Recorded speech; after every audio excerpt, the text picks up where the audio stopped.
This week's sponsor is the new film, The Monkey. Based on Stephen King's iconic short story, The Monkey has been brought to the screen by Osgood Perkins, the writer-director of Longlegs, and horror master James Wan. Stephen King himself has described The Monkey as batshit insane and said, "You've never seen anything like it," and Bloody Disgusting calls it the most outrageous horror movie of the year. The Monkey opens in theaters everywhere on February 21st. You know what's smart? Enjoying a fresh gourmet meal at home that you didn't have to cook. Meet Factor, your loophole in the laws of mealtime. Chef-crafted meals delivered with a tap, ready in just 2 minutes. You know what's even smarter? Treating yourself without cheating your goals. Factor is dietitian approved, chef prepared, and you plated. Pretty smart, huh? Refresh your routine and eat smart with Factor. Learn more at factormeals.com. This episode is brought to you by Indeed. When your computer breaks, you don't wait for it to magically start working again. You fix the problem. So why wait to hire the people your company desperately needs? Use Indeed's sponsored jobs to hire top talent fast. And even better, you only pay for results. There's no need to wait. Speed up your hiring with a $75 sponsored job credit at Indeed.com/podcast. Terms and conditions apply.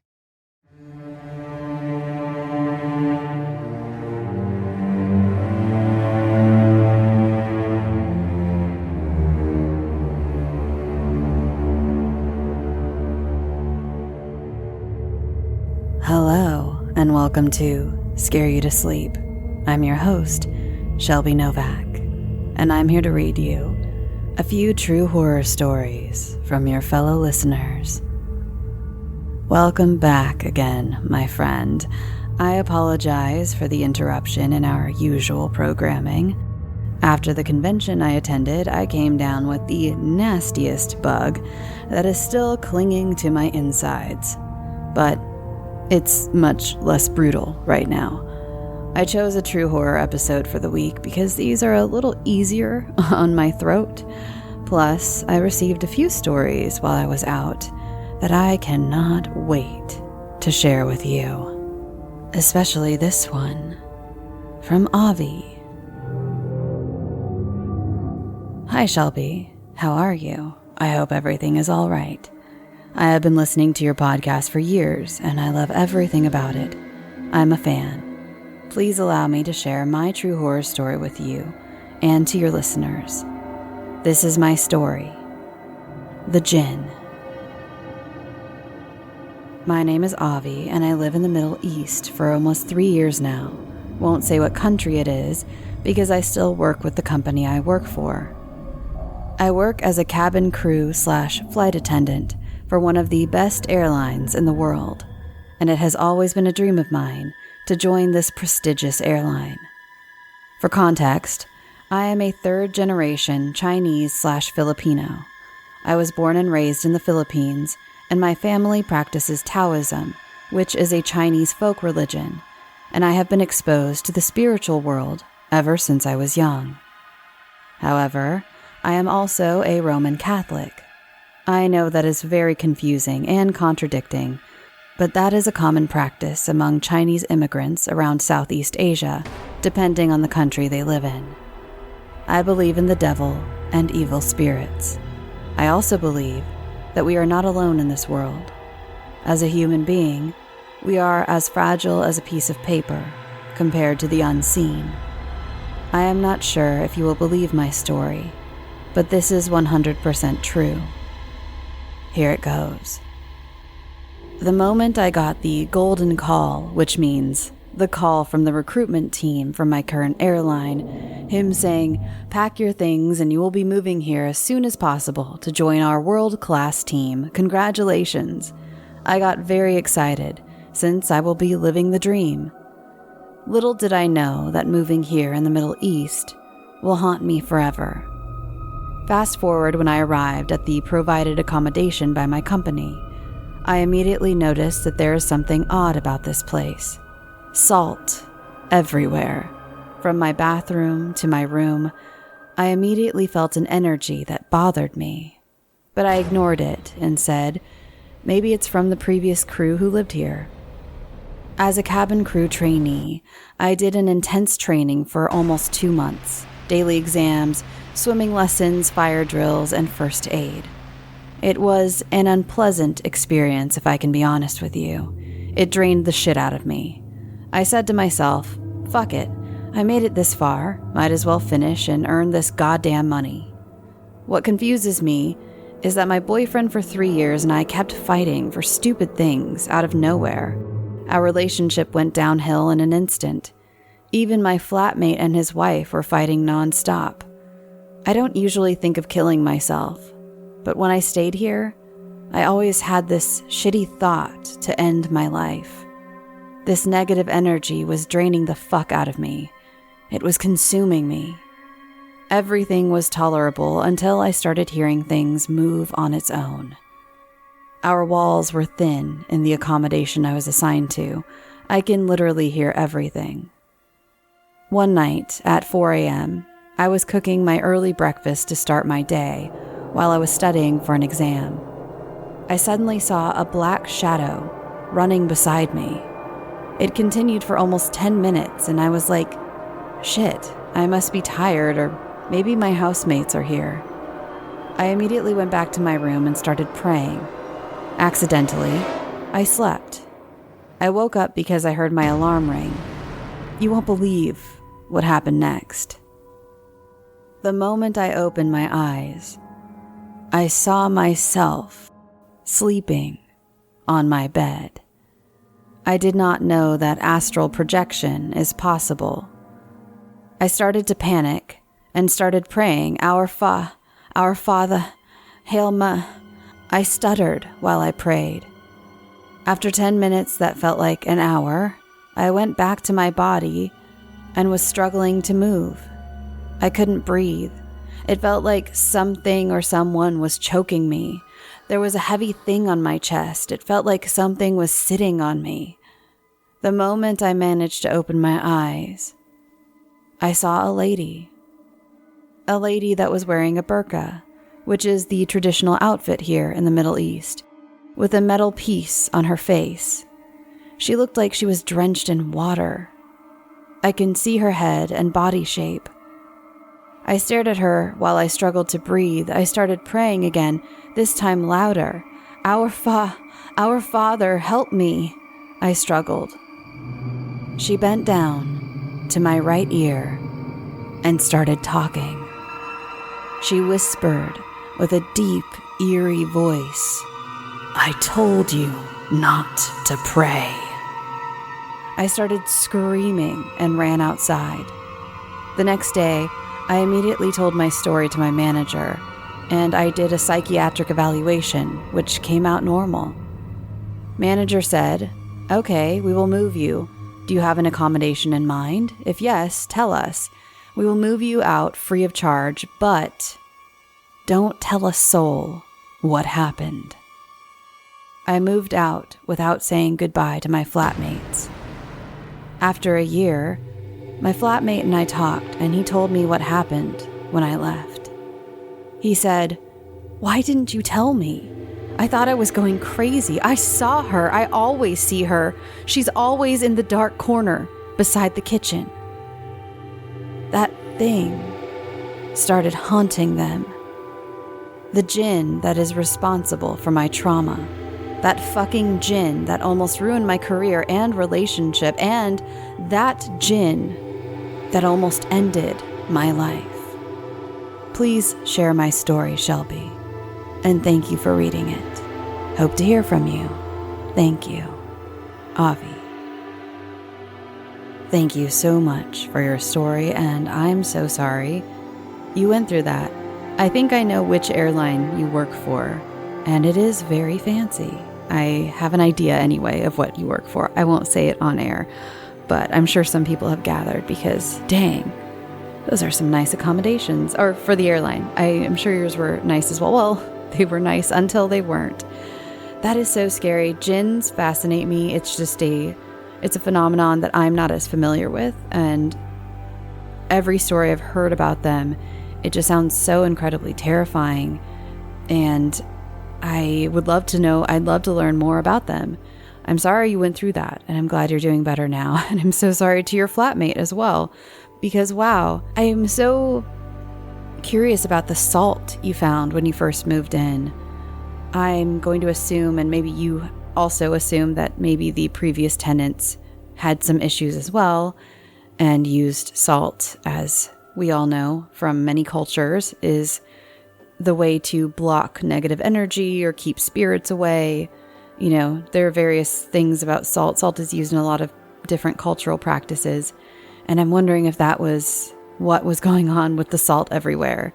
And if so, I wish you could speak to the people who were there before you, because I'd love to hear those experiences as well. On to our next submission from Bailey. Hi, Shelby. I'm a few episodes behind and just listened to the Dark Reddit episode where you shared the story about your dream with a friend who passed away, and I wanted to share a similar story that I've never shared publicly. After a 2.5-year battle with cancer, my mother passed away a few weeks shy of my 30th birthday. She was my best friend, and my 30th birthday meant a lot to her because I'm not only a rainbow baby, but she had me later in life, and I'm the youngest, so my 30th birthday was a big milestone to her. The week of my birthday was exceptionally hard, and I know my mom felt it because one night, she came to me in a dream. I know how it sounds, but for context, I am not a lucid dreamer. I had never experienced anything like this before, and I haven't since. In my dream, my mom showed up at my house in the car she used to own, and we went to all of our favorite spots where I live. I can't stress enough how vivid this experience was. These weren't generic scenes with blurry details. It was like I was sincerely there. We spent a full day together, and after dinner, she dropped me off. I started crying and begged her not to go, and she said, "Sweetie, I love you, but you have to let me go," and kissed my forehead. The second she kissed my forehead, I woke up, sobbing, which is also something I've never done. I don't tell people very often because it can be explained away as just a projection of my grief, but I know it was my mom. I didn't get to say a proper goodbye because she declined so quickly, and I know this was her way of giving me the closure I was robbed of. Thank you, Bailey. P.S. I actually found Scare You to Sleep one sleepless night after my mom passed, and I've been a listener ever since, going on 3 years. Thank you so much for helping me cope. Oh, Bailey, your submission is... I'm wiping tears away from my eyes. That was incredibly sweet, and I'm so glad you could get the closure that you received from your mother. And, you know, I said it a million times on the show, and I'll say it again. I don't know the answers. No one knows the answers to anything. But as you mentioned, and some of you may not have heard that Dark Reddit episode, but I had a similar dream for a friend of mine, as Bailey mentioned.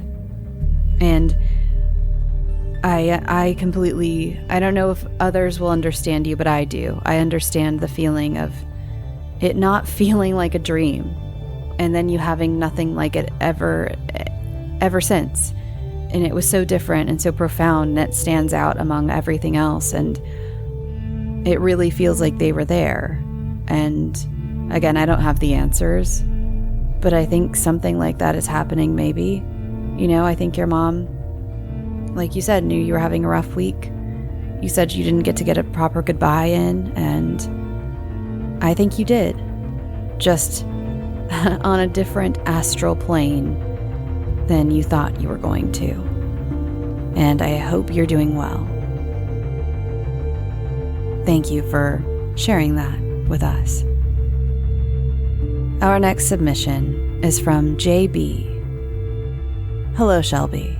I just finished the last Dark Reddit episode, and I got so excited when you read the story about the gnome and asked for other cultural stories. I love this subject, and I love that these creatures show up in so many different people's cultures. My family is Irish American, with my mom's mother having grown up in Dublin and came to the United States when she was a teenager during World War I.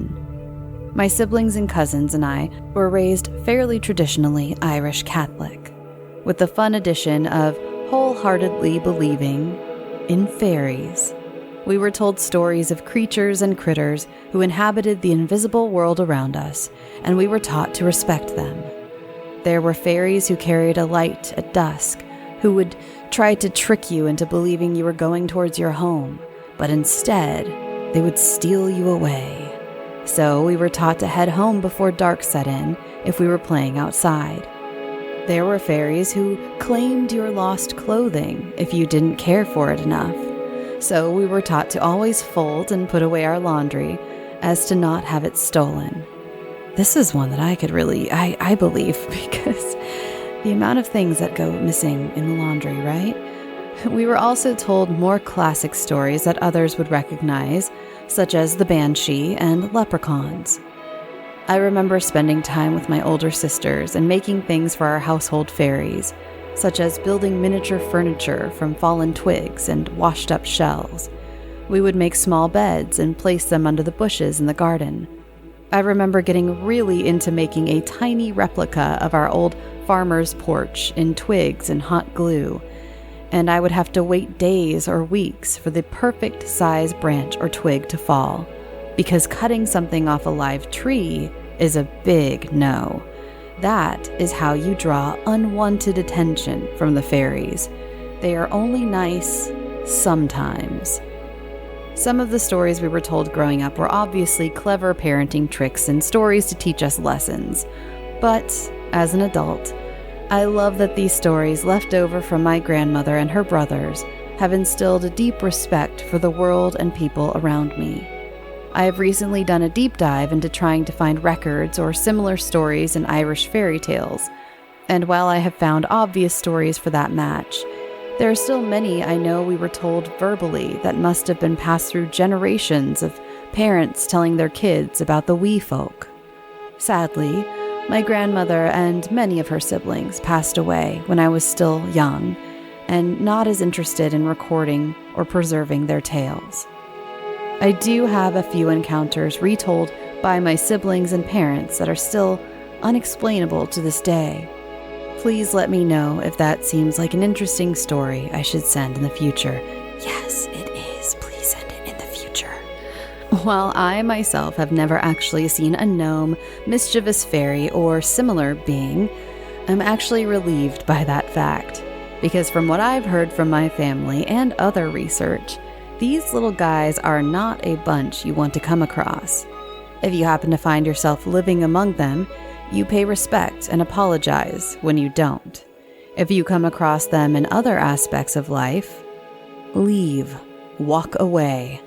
My family's personal lore of the little folk who exist throughout nature and the world may be slightly different from the specific folklore of Ireland, Iceland, or other places our family tree may have come from, but it shares many of the beliefs people tend to have surrounding fairies, gnomes, Holdefolk, Pukwudgies, and so many others, that I absolutely believe that there are many things around us we just don't understand. And it is completely fine to not understand everything around us, just so long as we respect it. I am so sorry this was long and not a traditional story, but I personally love the way that lore is often passed down and changed throughout the generations of a family. And now that we are so connected in the present day with the internet and social media, I think it is fascinating that people from all around the world have stories and experiences that seem to match and connect. I find it difficult to relate to people with this subject because it makes me sound insane to just casually say that I believe in fairies. So thank you for being someone I feel might appreciate me just dumping my family lore on.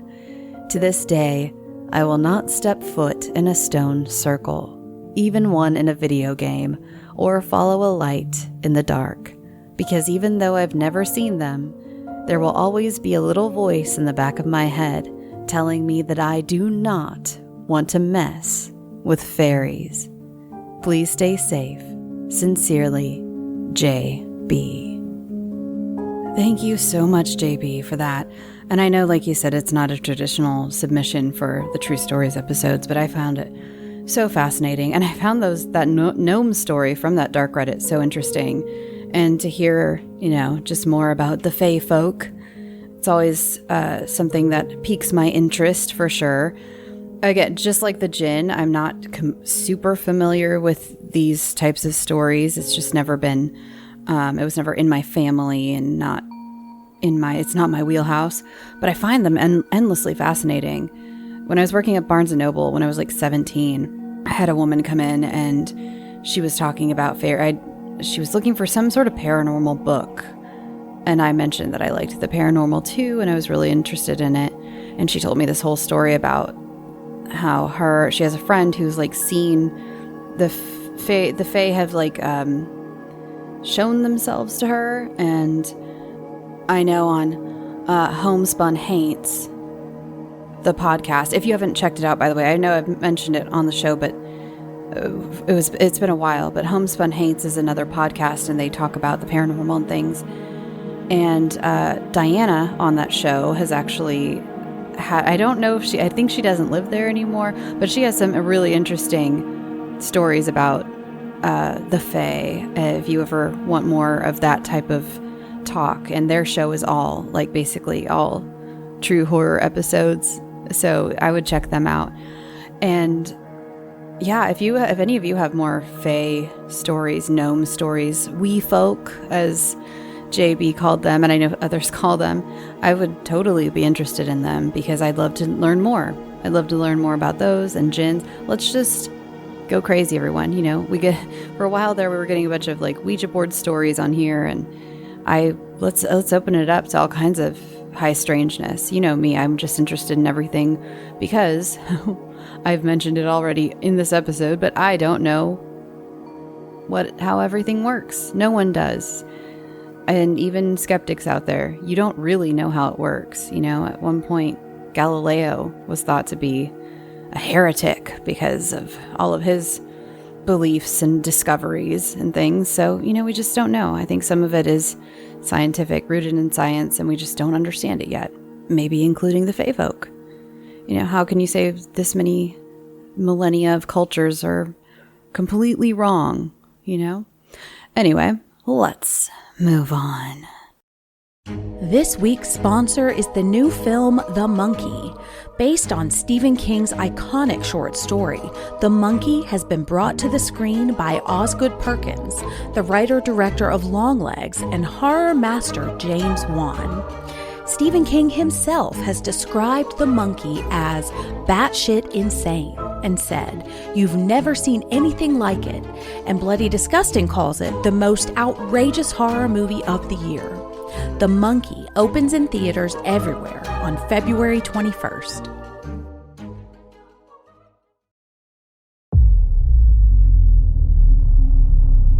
Our next submission is from Layla. Hi, Shelby. I'm a huge fan of your show and have been a listener since 2020. I have a short but chilling story. I hope you enjoy it and consider it for your podcast. I'm 16, and this happened about 7 years ago. My mom, my older sister, and I had just moved into a small apartment, and my sister and I shared a room. We had, and still have, a small chihuahua who, surprisingly, was very timid and quiet. This particular night, my sister had gone to a friend's house for a sleepover, so it was just my dog, my mom, and I. I remember it was about 1 a.m. because I had a small princess clock on the nightstand that separated me and my sister's bed. I remember my dog had stood up and jumped off my bed. His fur was standing up and he looked on edge. My dog let out a growl I had never heard before. Confused, I sat up and looked around. I noticed that my closet was open, but something wasn't right.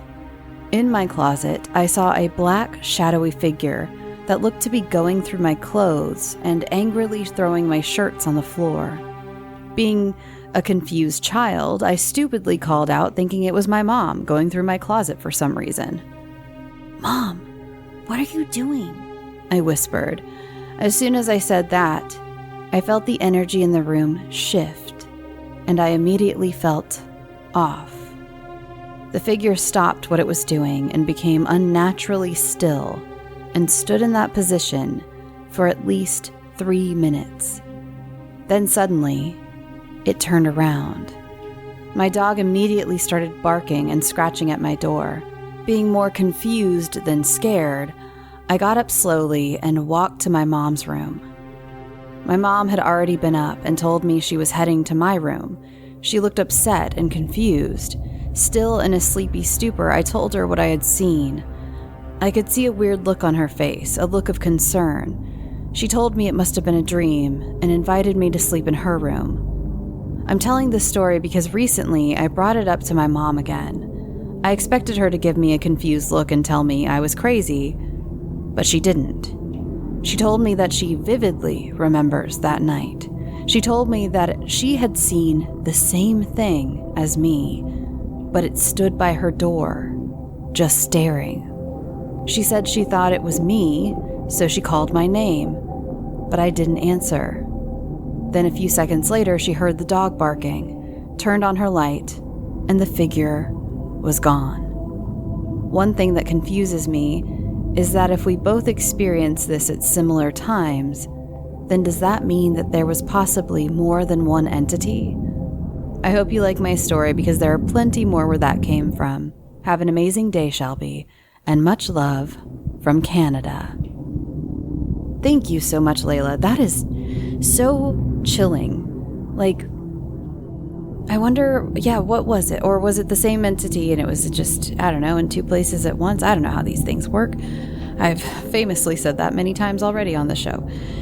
And what did it, the one thing I have a question for you, if you could write back in. What did you see when it turned around? You said it turned around. Did you see a face? Did you see it? Did it just disappear like when your mom turned the light on? I was a little confused by that part of the story. So I'd love to hear an update on that just to see what you saw, just to hear what you saw. So I would appreciate that. But that is very creepy, especially since you brought it up so many years later. Because something like that, you could probably write off as like, oh, I was a kid. I don't know. I was just seeing stuff or it was a bad dream. But the fact that your mom was like, oh no, girl, it was real and I saw it too. Thanks, Mom. Thanks for the comfort. And I hope you slept okay that night because I don't know if I would have. And if you have other stories, please include them with your update if you can. Thank you so much. Our next submission is from Chrissy G. Hello, Shelby. My name is Chrissy G, and you are welcome to skip over the gushing of this first 2 paragraphs here. Oh, I forgot that I added that in. I will do that. Okay. To start, I will give you a bit of background. Back in the 90s, my parents were living in a small house with my 3-year-old brother when they learned they were pregnant with me. They decided that they needed a change-up if they were going to raise 2 kids, and wound up moving to an old historic farmhouse on about 2 acres of land. So along I came, and it is in that house that I grew up. My parents both felt a bit strange from the first time they moved in, and have reported seeing many different things, most notably shadows in the corner of their eyes and a light orb from time to time late at night. At first, while they had both been seeing these things, they were too afraid to mention it to each other for fear of making the other think that they were crazy. It was several months of living there before my dad, who was the more quiet, reserved, averse to attention of the 2, decided to mention anything to her. He said he thought he had seen someone sitting on their bed while he was brushing his teeth one morning. It was then that my mom revealed she had seen the exact same thing, right down to the details of this figure's position. My parents had a small bathroom attached to their bedroom, and on the other side of the room was a huge window overlooking the yard, including a large, ancient crabapple tree in the center of the yard. The figure would sit on the bed, back to my parents in the bathroom, and look out over the lawn. Of course, having shared this revelation of the sitting figure, they decided to mention the other things they'd seen. In the living room, if sitting quietly on the couch for long enough, they would occasionally see a shadow figure crossing from one side of the living room toward the hallway, leading to the 2 bedrooms. My brother and I shared one, and my parents the other. The other most notable thing that they had each seen, more than once, was a light orb. This light orb would move from the aforementioned hallway along the wall of the living room and into the kitchen, where it would disappear by the front door. Now, we lived in a very old town, the kind where most families had been around forever, and we came to learn that the house we lived in had previously belonged to our next-door neighbor's father. My parents never mentioned their experiences to this neighbor, but he had told them some relevant information to their situation regardless. First off, his father had died in the house, having been diabetic to the point of having his legs removed before death. Now, how did he pass the time once his legs were removed? Why, he would sit on the bed in the master bedroom and look out over his yard, particularly at his favorite big crabapple tree. At the time, he also had a door from the kitchen into my parents' bedroom that had been filled in and covered by the time my parents bought the house. This door happened to be in the exact spot where the light orb would vanish after making its trek through the house. Now, of course, these events all occurred early into my parents' time at the house, so of course it doesn't stop there. Now, as I mentioned, they moved in before I was actually born, and I grew up in this house with my older brother. So as time passes, my parents' experiences repeat from time to time, but nothing new seems to present itself to them. My brother, however, begins to see this same light orb my parents saw, and when he asks my parents what it is, they have no idea what to tell him. Now, around this time, I wasn't even walking yet. I was, however, waking my parents up often in the night with screams of terror. Unfortunately, I can't remember what I may have dreamt of back then, but it seems as though I was having night terrors. One night, my brother came to wake them urgently because I was crying and had ketchup coming out of my ears. My parents were puzzled but came quickly to find me bleeding from my ears. Now, it is worth noting that I was an extremely healthy baby at birth, but after the bleeding ears, I wound up having to get tubes in my ears for quite some time.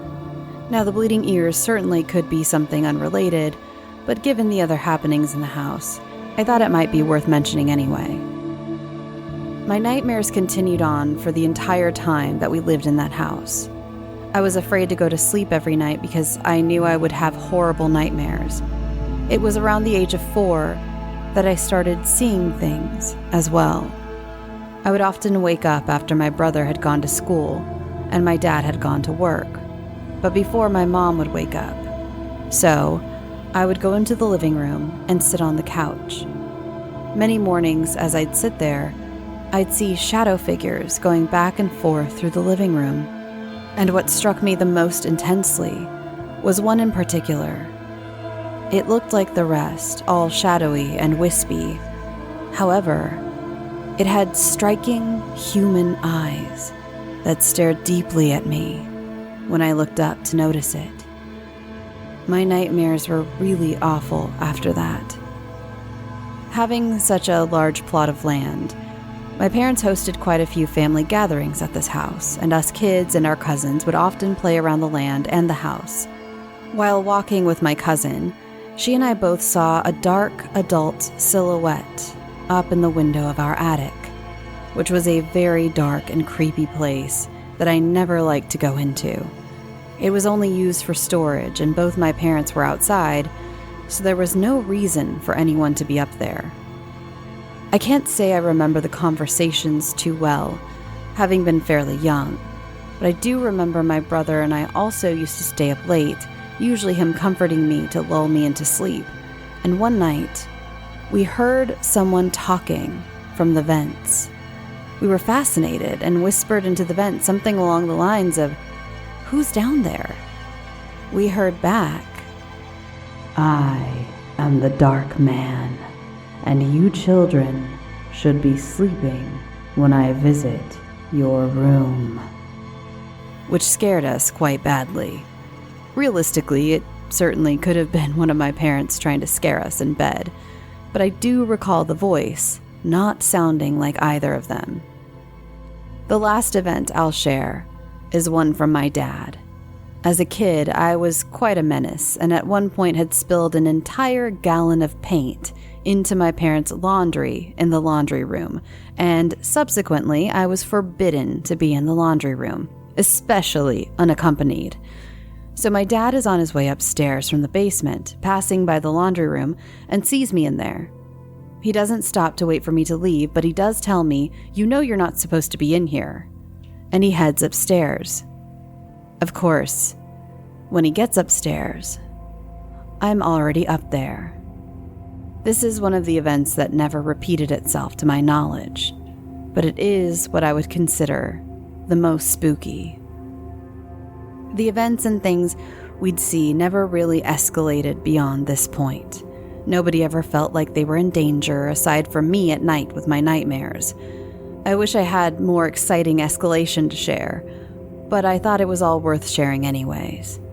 I have a theory, actually, and that theory is that house may have been some sort of time vortex anomaly rather than a true ghostly haunting, because so many of the sightings would repeat themselves in the same ways to different people, and if true, it could even explain why my dad saw me in the laundry room. The last thing I'll add is this. You know that feeling you get where you feel like you're being watched, like you're not alone? I always had that feeling in that house. The thing is, I lived there for my formative childhood years, so it wasn't until we moved when I was older that I came to realize that feeling is not normal. When you are born and grow up in a haunted house, all the hauntings just seem normal to you. Well, that's all I have for you. I hope it wasn't too boring or scatterbrained, haha. Thanks so much for what you do and creating such an amazing, compelling show for us fans. Chrissy G. Thank you so much, Chrissy G. That was very compelling. I found it very compelling. And I think you're right. I find a lot of times they call them residual hauntings, I believe. Very fascinating. Like you said, it's almost like time, like the energy of a person's life made such an imprint that it just sort of plays over and over again like a GIF, you know?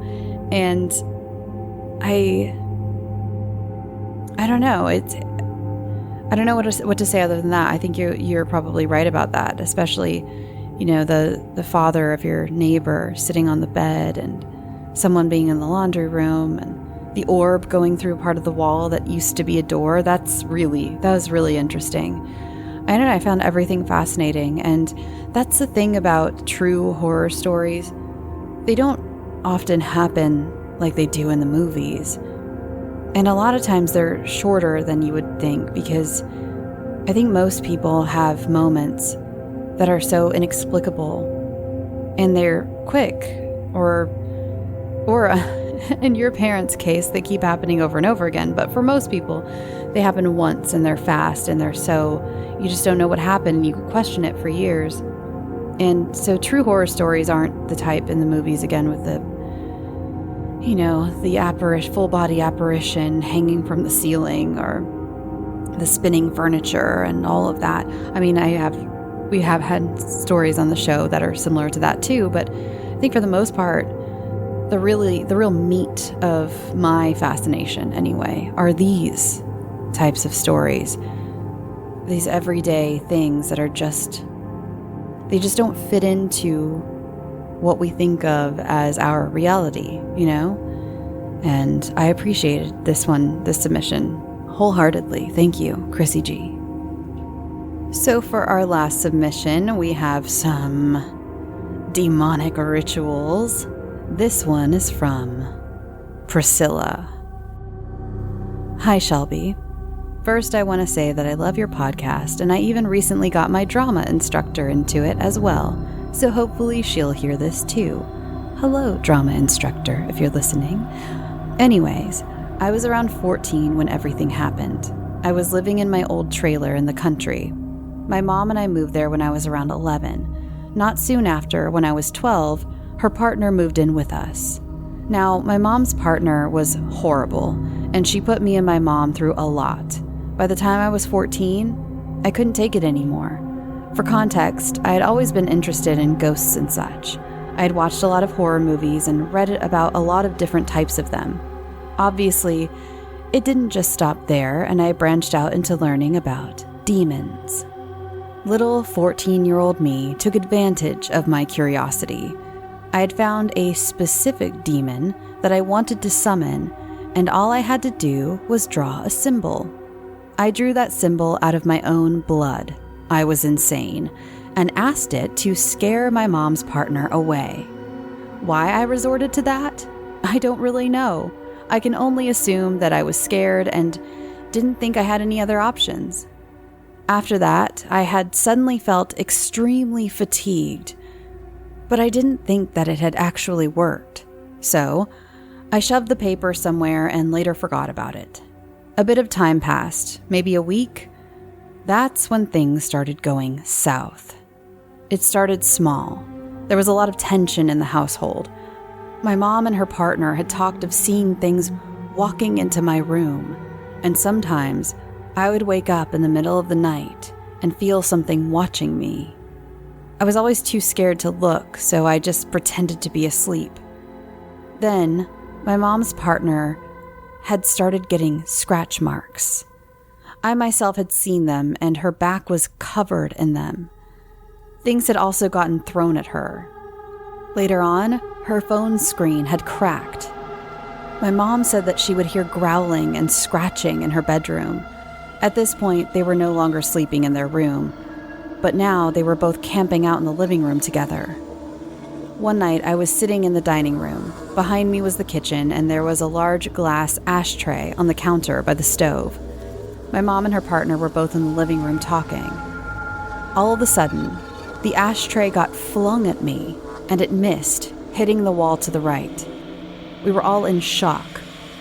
That same night, I had gone to bed, and I woke up in the middle of the night as usual. This time, my bed had started shaking. Not like the aggressive shaking you would see in a horror movie, but just a slight bounce. I kept my eyes tightly shut and tried to ignore it until it stopped. After it had stopped, I still hadn't calmed down when I began to feel something crawling into my bed. That something got on top of me and started choking me. I couldn't move and I couldn't breathe or make any noise at all.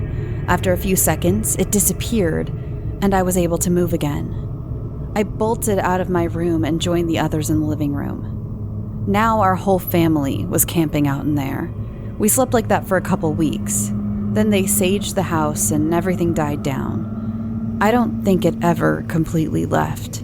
I still felt very uneasy there, including if I was alone. We moved not too long after that, but I don't think it was connected to the house or even my mom's partner. I think it's latched onto me. I can still feel him. I still get the feeling as if he's still here, watching me. Anyways, I'm not quite sure if when I got choked was just sleep paralysis or not, but I know everything else happened for sure. I'm also not sure if my ritual actually worked or if it was just mere coincidence. We had lived somewhere else before, and that house was haunted then too. Oh, and also, my mom's partner did not get scared away, even though they definitely got the worst of it. That's all I have for now. Thank you so much, Priscilla. That was very creepy. I don't know what happened. I don't know if you summoned anything. Anybody who is into ritualistic magic, chime in below in the comments on Spotify, or shoot me an email. Maybe give some advice to poor Priscilla to get this thing unattached. And good luck with that. But also, it does sound like maybe sleep paralysis was at play for the choking incident. Because when I used to get sleep paralysis, I never got the fun kind where I saw creepy visions, just the sleep paralysis part. It did feel like I couldn't breathe, like I was choking, because you feel like your lungs are frozen. It's a whole thing. So that could have been it, just to give you a little bit of solace in that aspect. But good luck, Priscilla, and I hope you get that thing away from you. And thank you for the horrifying story. Don't summon demons. Don't summon demons, even if you think it's just a little fooling around. If you don't really believe in it, why test it? You know, it could even trigger something in your, skeptics, it could even trigger something in your subconscious that makes you experience sleep paralysis like this. So don't do it even if you don't believe. Just don't summon demons, you guys. Especially don't use your own blood. I feel like I don't know much. I didn't go to college, but I feel like that's good advice. I'm going to go ahead and stand by that. Don't summon demons. All right, that is our show. Thank you so much to all of you who submitted this week. I really appreciate it. This was a really fun, eclectic bunch of stories. And please remember, you can send in your own true stories to scareyoutosleep@gmail.com. There's no guarantee we'll make on the show. Some just either don't fit, or sometimes I just get a lot of submissions, and I just kind of have to choose what will fit best for the show. So please do not feel offended if it doesn't make it. You know, I am only one person, and I don't know. But also to those who have been sending in your fictional stories, I will be getting to those now that I am past my illness for the most part, and past the convention, and send me good vibes that, you know, I can just focus on my work. I would love that. If you'd like to follow the show more intimately, you can more intimately. I don't know. You follow the show on social media @scareyoutosleep on all the socials. Please follow me on Instagram @scareyoutosleep. I'm really trying to get to 10,000 listeners, or to 10,000 followers. I know it's dumb. Social media is dumb. I get it. But it also opens up doors once I get that little 10K. And I would really appreciate that. So if you could go follow me on Instagram.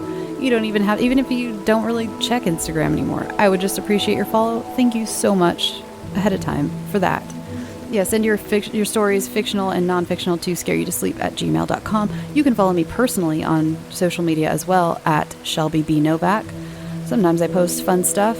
Today I posted about how I walked in the rain to get cat treats for my cat because she was out and she was kind of being a pain in the ass about it.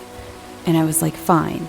And I walked in the rain to go get her more treats because she is my life and I love her. So you're missing out on amazing content like that if you don't follow me on Instagram or all the others. I don't post much on Blue Sky, I'm going to be honest. I mostly post on like Instagram and Twitter, sometimes on Threads. And there's a Facebook group if you'd like to join that. Just search for Scare You to Sleep and you can join the Facebook group, which is pretty active. It's a pretty active group. Hello to those in the group. Thank you for keeping it so active. Let's see, what else did I wasn't here. I was officially added as the official permanent co-host to the Bloody Disgusting podcast. Yay, very honored. So check out the Bloody Disgusting podcast. You can also check out the full video version on Spotify. Currently, it's only on Spotify. We're figuring it out, you know. But currently, it's on Spotify, the full video version, or you can get the audio version wherever you get your podcasts.